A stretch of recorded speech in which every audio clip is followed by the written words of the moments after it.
Alaykum, xudo xolasa bugun videomizda shartnoma hujjatini to'g'ri ekish bo'yicha eng oddiy va oson usulni ko'rsatib o'tamiz. Birinchi o'rinda yerimizni 50 kelli qilib qazib olamiz.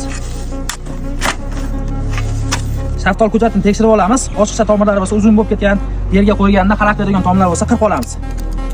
Bu tomir yana ham tezroq otishga yordam beradi. To'rtinchi navbatda endi hujjatimiz ko'msagan bo'ladi. O'zini chuqurini qazigan turpog'imizdan bemalol ko'msak bo'ladi. Men turpoq bilan ko'mib orqasidan ezib qo'yiladi.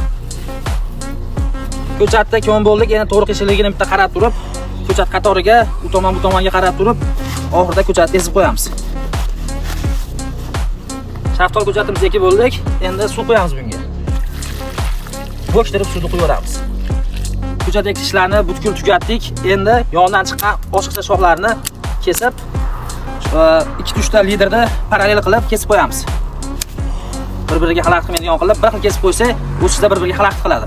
Shuni hisobga olib qirqib qo'yamiz. Sog' bo'linglar, dehqon bolalar kuzatib boringlar.